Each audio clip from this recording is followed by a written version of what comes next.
Добро пожаловать в Виннипег, город, выросший среди бескрайних прерий и известный как сердце континента. Когда-то это был центр торговли, а сегодня культурный перекресток, где история ощущается в каждом шаге. Здесь, на пересечении великих рек, тысячи лет назад встречались племена и народы. И сейчас Виннипег остается местом встречи культур, языков, взглядов.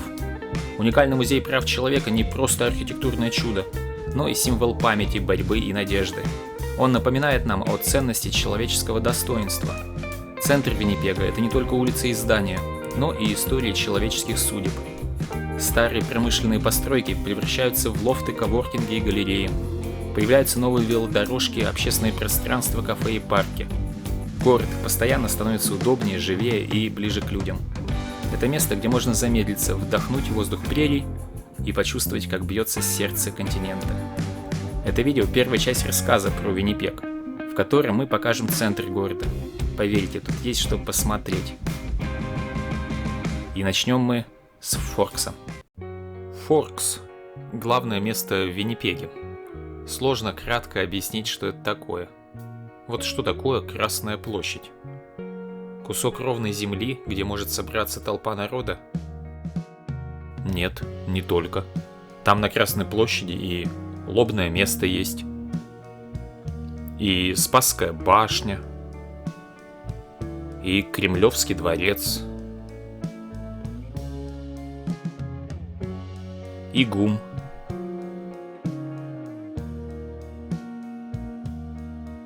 И исторический музей.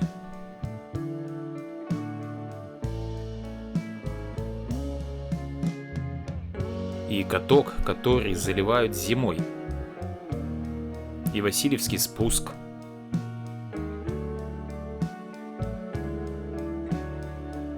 С Кремлевской набережной. Вот и тут примерно такой же набор и получается. И на главный канадский праздник, День Канады, именно здесь собираются толпы, и здесь бьет салют. С учетом масштаба, а Виннипег в 10 раз меньше Москвы, Форкс – очень крутое место. Перенесемся на Стрелку, в место, где сливаются две реки. Сегодня это историческое место национального значения. Есть такой официальный статус в Канаде. Река Красная. Вот она слева, с красивым пешеходным мостом. И Осинебоин. Река справа, пересеченная железнодорожными мостами. Форкс — это вот про это, про слияние двух рек, речная развилка. Реки не такие уж и широкие, но очень длинные, до 1000 километров, и собирают воду с огромной площади. А еще по воде приплывали и собирались племена первых наций на протяжении тысяч лет. В медвежьих шкурах, индейцы в медвежьих шкурах. Главный природный ресурс древних времен были бизоны. Бесчисленные стада, мигрирующие по прериям.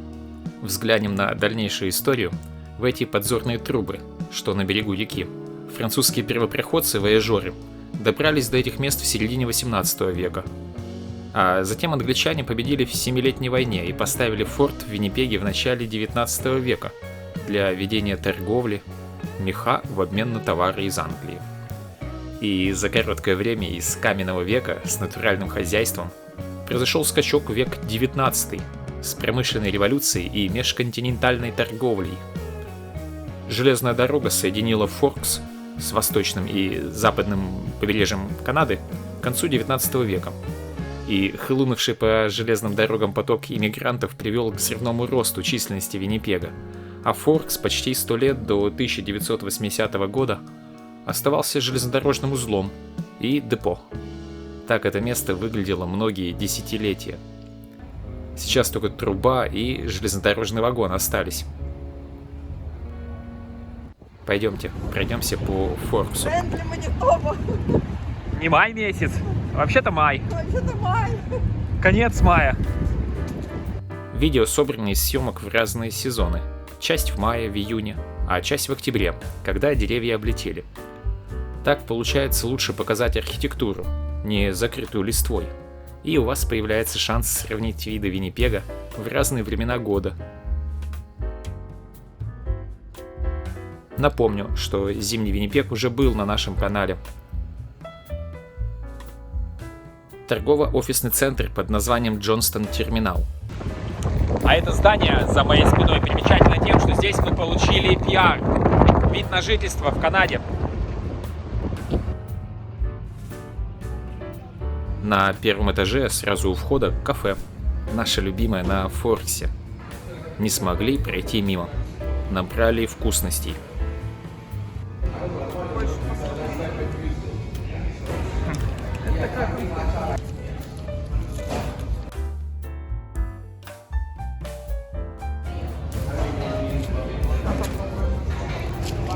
Самое сложное, что открыть.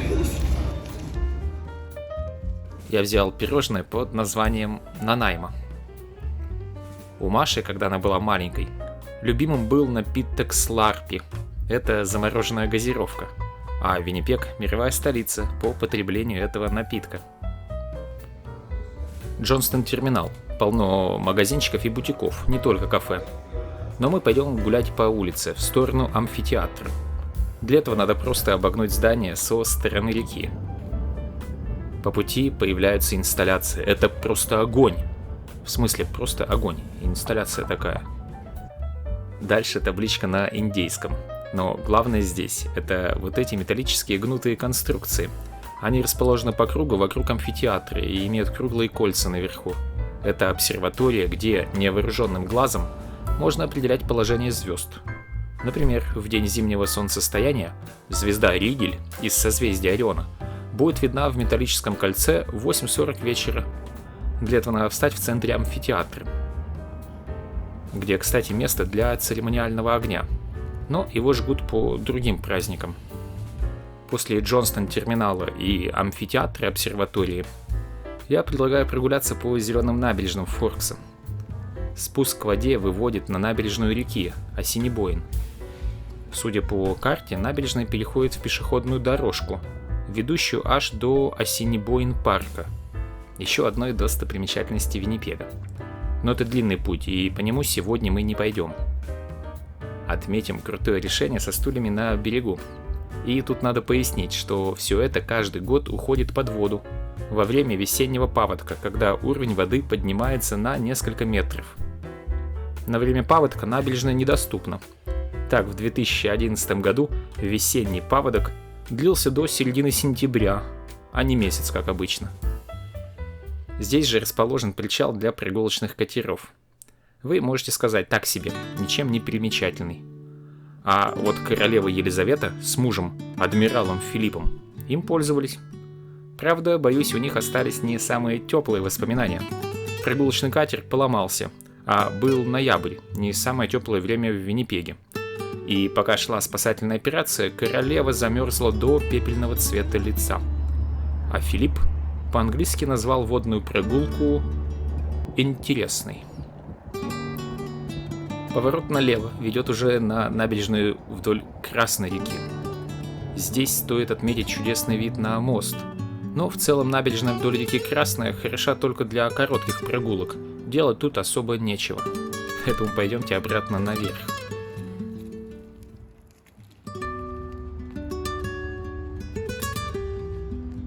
Пешеходный мост как с открытки. Мне очень нравится.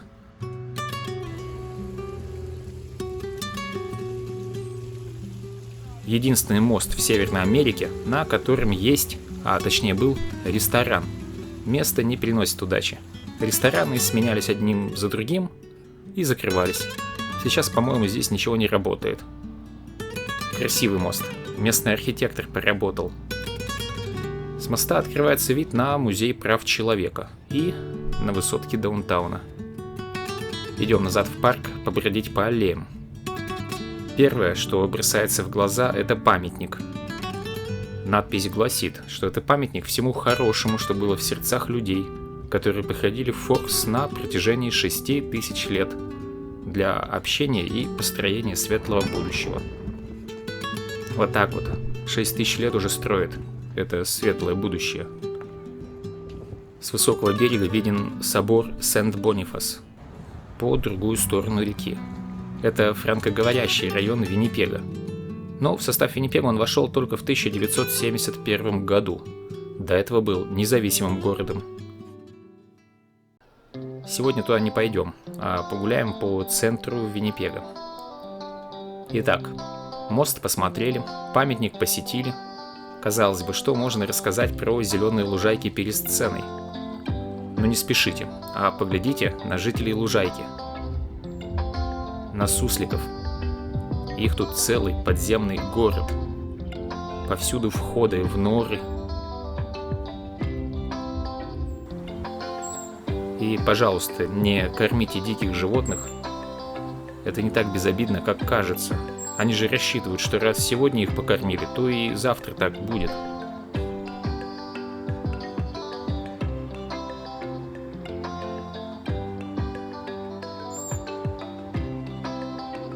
Что-то про еду поговорили, и аппетит разыгрался. Пройдем по аллее с цветущими яблоньками, распугивая вездесущих белок. От лужайки с сусликами в здание рынка на Форксе. Здесь внутри рядов скрылся наш любимый fish and chips – рыба с картошкой. Рыба – это треска, щука и палтус. Пока ждем заказ, можно отметиться на карте. Посетители кафе отмечают флажками, откуда они прибыли. Мы свои флаги давно здесь установили, 15 лет назад. Полина показывает расположение Надыма. Девушка, а что вы тут делаете? Рыбку жду.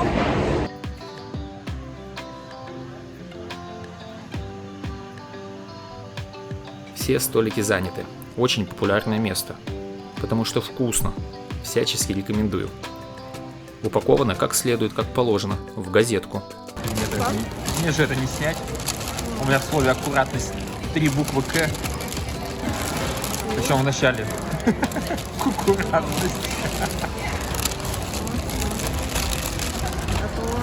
Ну а для тех, кто не любит рыбу, есть несчетное количество кафе с кухней со всего мира. Вот такой он, Форкс, место, куда люди приплывают для встреч. Музей прав человека. Первый музей федерального значения за пределами Оттавы, столицы Канады. Знатный был долгострой. Мы приехали в Виннипег, его уже строили. Уезжали, все еще достраивали. Больше 5 лет заняло. В стройке поучаствовала и королева Елизавета. Привезла камень из Англии, который вмуровали в стену. В этот раз она почему-то не пошла кататься на катере. Ограничилась прогулкой по уже вам знакомому мосту. От парковки до музея идем мимо скейт-парка. Надо же молодежь чем-то привлекать. Ба, знакомые все лица.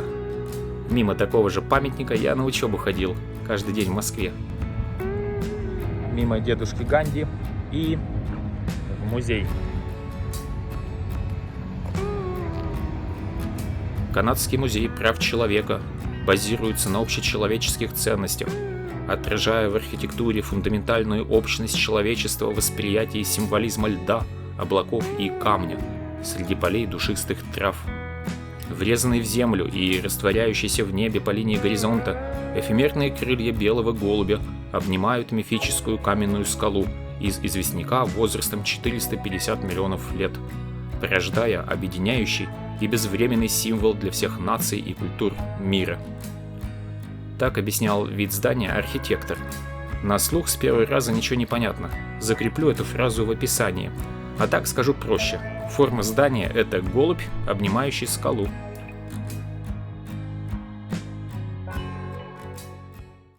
Итак, что же там внутри?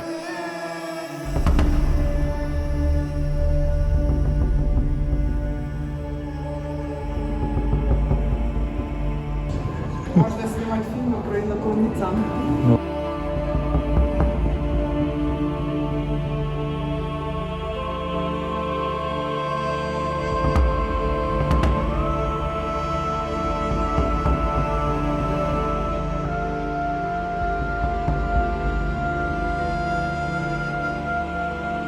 Вид в окно напоминает, мы все еще на Форксе. Но вот внутренний дизайн, он какой-то космический, как из фильма «Дюна». Извините, я большой фанат фильма «Дюна». Так выглядит лестница, и это тоже несет концепцию. Музей прав человека – это путь. Восхождение от корней, от уровня Земли, и далее через большой зал, через всю историю человечества, и с подъемом к свету, с кульминацией на башне Надежды. И все восхождение по этим рампам, которые излучают теплый желтый свет изнутри. Это специальный камень такой прозрачный, использован в отделке. И это самая впечатляющая лестница. Никогда до этого такого не видывал.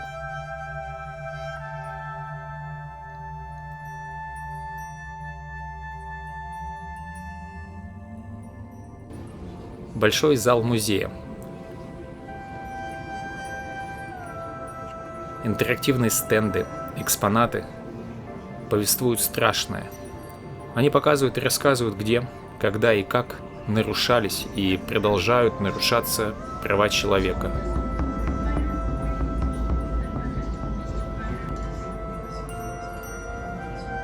И поверьте, на Земле нет уголка, где все в порядке. На всех континентах, в развитых и в развивающихся странах, везде что-то не то.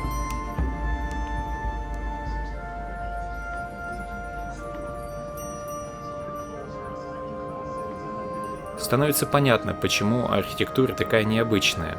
Она, архитектура, ошеломляет своей необычностью и немного отвлекает от мрачных экспонатов и тематики музея. Не вытягивает человек всей тяжести боли всего мира. Возможно, иногда надо пренебречь и вальсировать. Я специально не показываю и не рассказываю про саму экспозицию. Тема нелегкая и не для этого видео.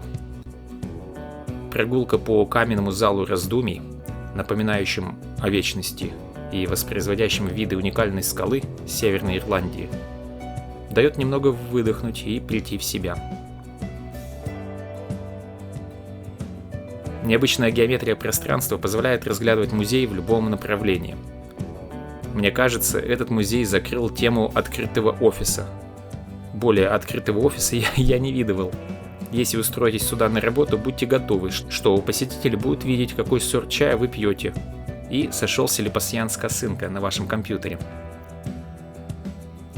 Нам надо продолжать восхождение на башню Надежды. Можно по лестнице. А также можно и в маленькой кабинке лифта. Опять психологический трюк. От такого открытого и просматриваемого офиса хочется чего-то более закрытого, пусть и лифта. Но стеклянная стена лифта все равно не оставляет шанса. Весь город на виду. Надеюсь, всему городу нас не видно.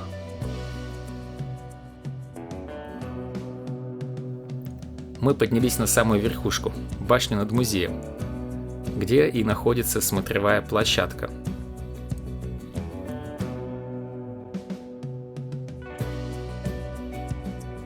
Хотел бы я сказать, что здесь открывается панорамный вид, но есть нюанс. До стекла далеко, а вся башня — это многочисленные металлические балки, перекрывающие обзор.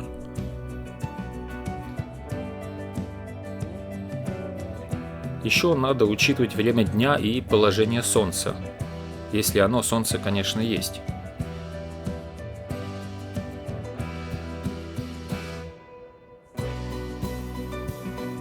Ну и в пасмурную погоду окна бликуют от ламп освещения.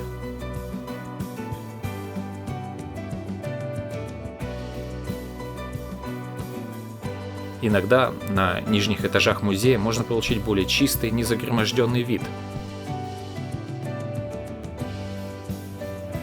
Жаль, что на балкон не выпускают.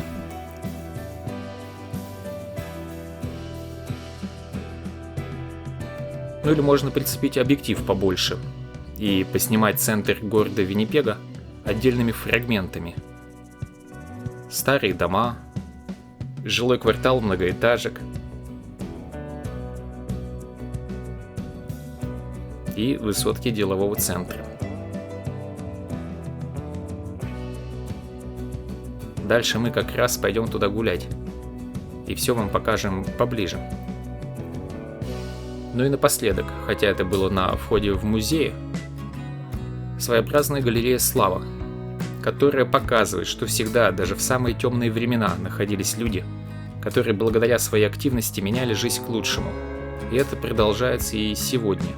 И хочется, чтобы эта активность была доступной и безопасной, когда за это не сгноят в тюрьме и не убьют, когда к проблемам прав человека можно будет привлекать внимание выставкой или музыкальным концертом, и чтобы эту активность услышали и поправили что-нибудь в консерватории.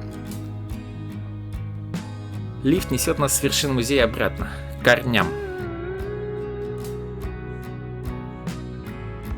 Нифига себе, на какую высоту залезли, да? Всяких лесенок. Ни одной ступеньки. Видела? Да, зачем? На этом мы покидаем Форкс и отправляемся гулять в город по его прекрасному центру.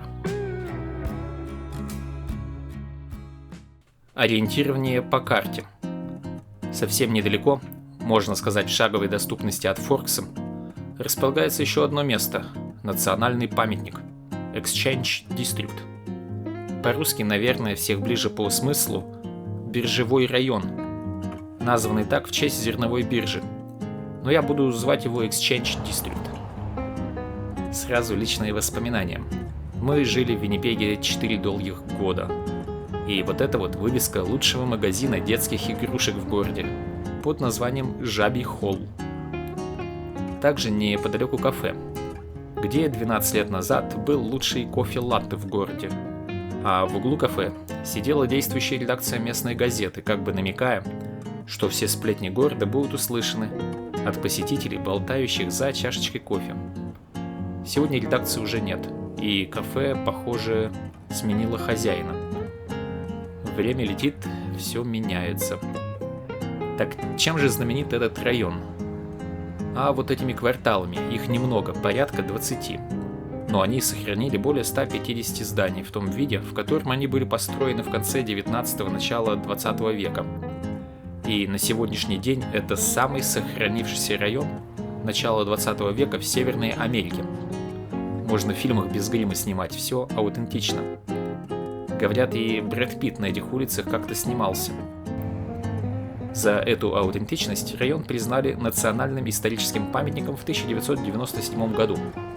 Все из этих зданий, которые, как грибы, возникли посреди великих канадских прерий. Из грязной улицы середины 19 века Виннипег шагнул в век 20 современным городом, который по праву называли Северным Чикаго. Это был быстро растущий город, который стал третьим по величине в Канаде. Богатство городу обеспечивали торговля зерном и центральное положение на торговых путях, проходивших с восточного побережья на западное. Как реки Красная и Осинебоин собирали древние племена в своем пересечении, так и железные дороги конца 19 века собирали всевозможные грузы и товары в Виннипеге, и назад шли не порожняком, а везли зерно. Помните мощное железнодорожное депо на месте Форкса? Говорят, больше 10 веток тут сходилось. Такое бойкое место и потребовало строительства квартала с офисами и складами. Так и возник этот район. Виннипег стал значимым городом Северной Америки. Если в Торонто тех лет проживали 50 миллионеров, то в Виннипеге 20. И это в городе, которому было чуть более 30 лет. А население вообще росло как на дрожжах. Если посмотреть на число жителей, то становится понятно, что жизнь тут просто кипела. В Виннипег на отчес с гастролями приезжали знаменитые артисты. Рахманинов давал концерты. А в судьбе Чарли Чаплина Виннипег вообще стал ключевым моментом. В одном из отелей из Exchange District, вот этого района, по которому мы сейчас гуляем, он писал брату о своем решении сменить карьеру артиста водевиля и уехать на съемки в кино в Голливуде. Я думаю, вы все прекрасно знаете, чем закончилась эта затея.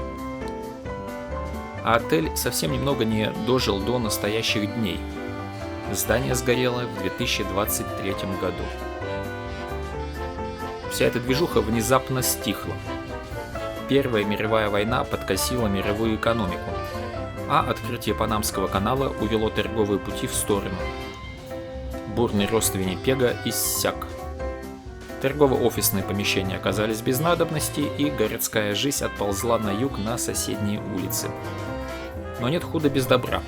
Это позволило сохранить архитектуру. Сегодня город очень старается оживить район. Почти на каждом углу стройка. А народ завлекают сюда домами в стиле раннего Чикаго и модными местами.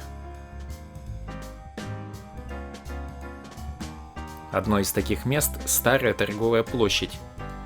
Здесь в рамках реновации возвели сцену под названием «Куб» с занавесом из металлических элементов, который можно откинуть и открыть сцену.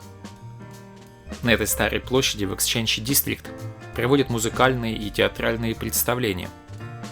Улицу, идущую сюда из делового центра, давно предлагают перекрыть для автомобилей и устроить что-то наподобие Арбата. Но народу пока проживает недостаточно, и толпы здесь не ходят. Так что все это планы на будущее. Из старой архитектуры.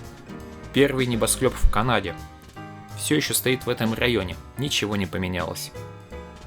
Вы можете спросить, какой же это небоскреб, всего 10 этажей.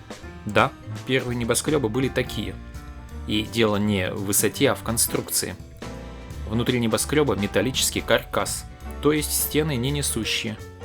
И фасады можно делать какие хочешь. Мне кажется, раньше красивше строили. Эпицентр городской жизни переместился из старого района на соседнюю улицу – Портидж-авеню. Улица берет начало среди высоток Виннипега, на знаменитом пересечении Портидж-авеню и улицы Мейн. Далее, через весь город, широкой полосой асфальта, а по числу полос Портидж одна из крупнейших городских улиц Канады, улица устремляется за пределы города. Мимо домов, чья высота все уменьшается с удалением от центра, вдоль реки Ассинебоин, в бескрайние прерии. Если поехать в том направлении, то прерии будут продолжаться 1300 километров.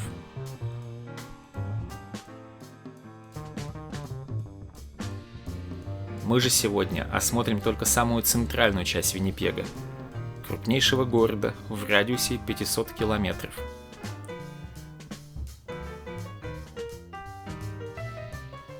Население Виннипега 850 тысяч человек, а через 25 лет, по прогнозам, город станет миллионником, шестым в Канаде, если, конечно, Брамптон не обгонит. Мы подъезжаем и проезжаем знаменитый перекресток Портидж и Мейн. Даже в канадской версии игры Монополия он присутствует под этим названием, а знаменит тем, что перекресток. Вот так вот. Можно быть знаменитым, просто будучи самим собой.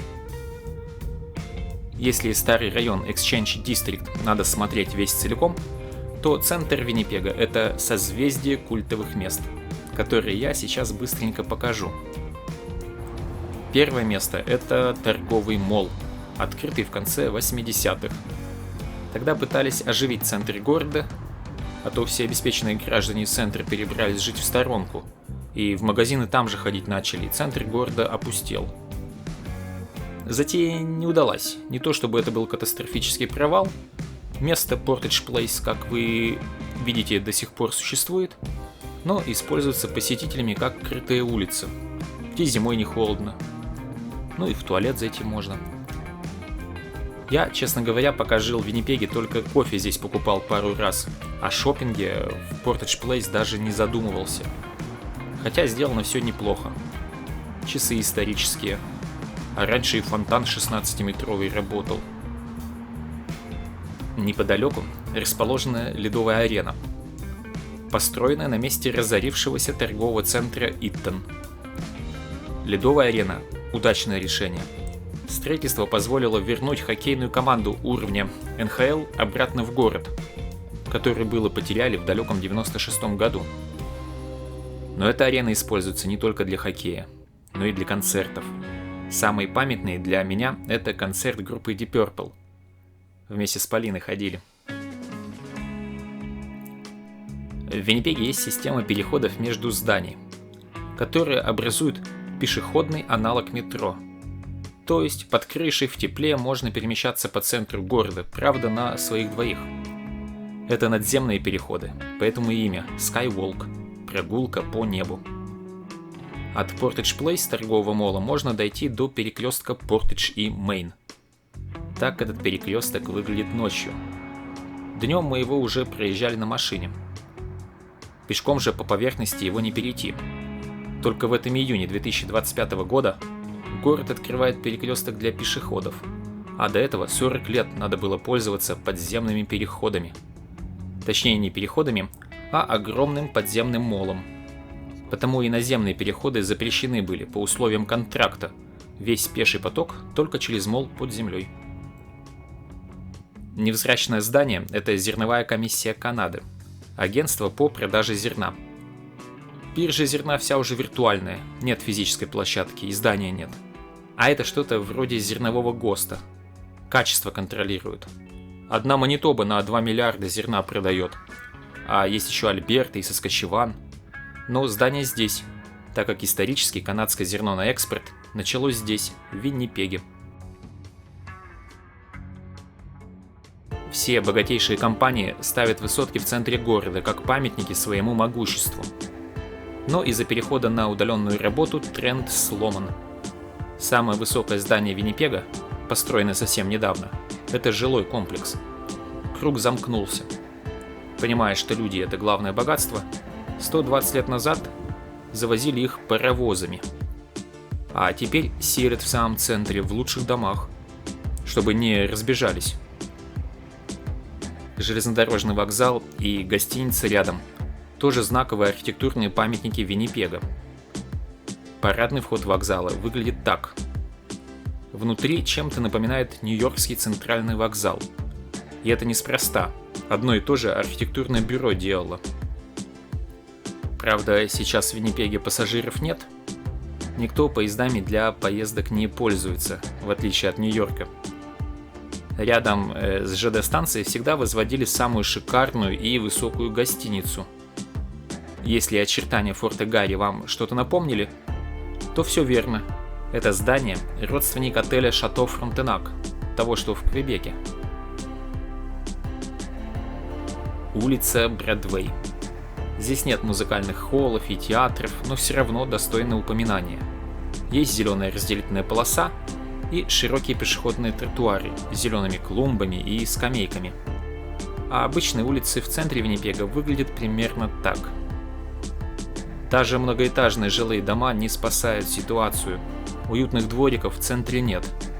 Кафе и рестораны как-то пытаются красоты добавить вывесками и муралами. А за памятник химической колбы у библиотеки от меня, химика, отдельное спасибо. После Форкса, Exchange Дистрикта, Portage-авеню и железнодорожной станции с гостиницей нам осталось посмотреть еще один уголочек в центре города. Это перекресток улицы Портидж и улицы Колони. Снова едем по Портидж. Главное здание на этом перекрестке – это, конечно, Hudson Bay. Компания, которая старше Канады в 2 раза. После передачи земель, а раньше большая часть Канады принадлежала Hudson Bay, компания сосредоточилась на сети торговых центров. И здесь, в Виннипеге, это первое здание и штаб-квартира. Правда, стоит сказать, что компания в этом 2025 году разорилась. История для нее закончилась. В конце улицы видно здание парламента Манитобы. Чем-то напоминает Капитолий, который в Вашингтоне, в США. Там, правда, перед Капитолием зеленые лужайки, а не асфальт.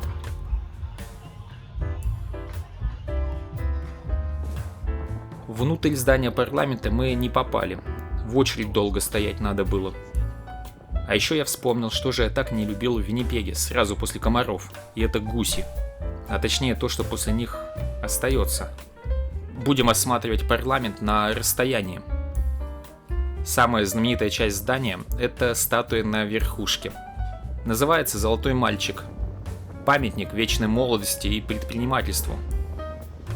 переосмысление древнеримского бога Меркурия. Ну, что сказать, действительно золотой. И видно, что мальчик. На той же улице расположен и художественный музей Виннипега. Сейчас слышны звуки копера. Бьет сваи для жилого дома.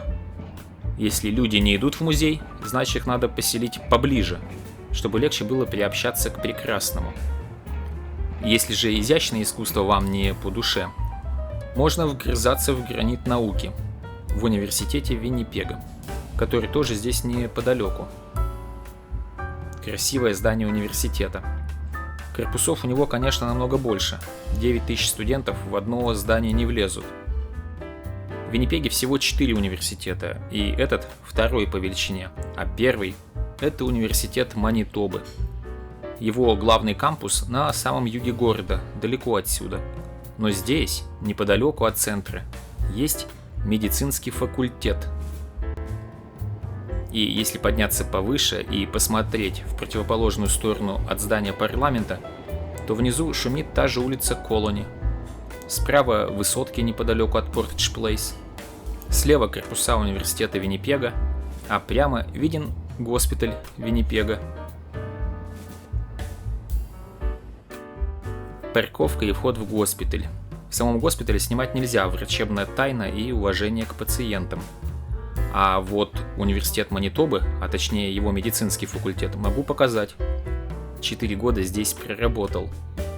Новый 8-этажный корпус построили через проход от старого кирпичного здания. А потом этот проход накрыли стеклянной крышей, и получился атриум. С кафе, со сценой для выступлений и собраний. И с зеленым уголком. Мое рабочее место было на 7 этаже, и в окно открывались такие виды, где можно увидеть кусочек центра Виннипега, чьи высотные здания и зимой и летом возвышаются над бескрайними прериями и продолжают собирать народ на Форксе, главном перекрестке Северной Америки. На этом первая часть про Виннипег и его центр подошла к концу. Подписывайтесь на канал, чтобы не пропустить вторую, где мы посетим все достопримечательности Виннипега. До скорых встреч!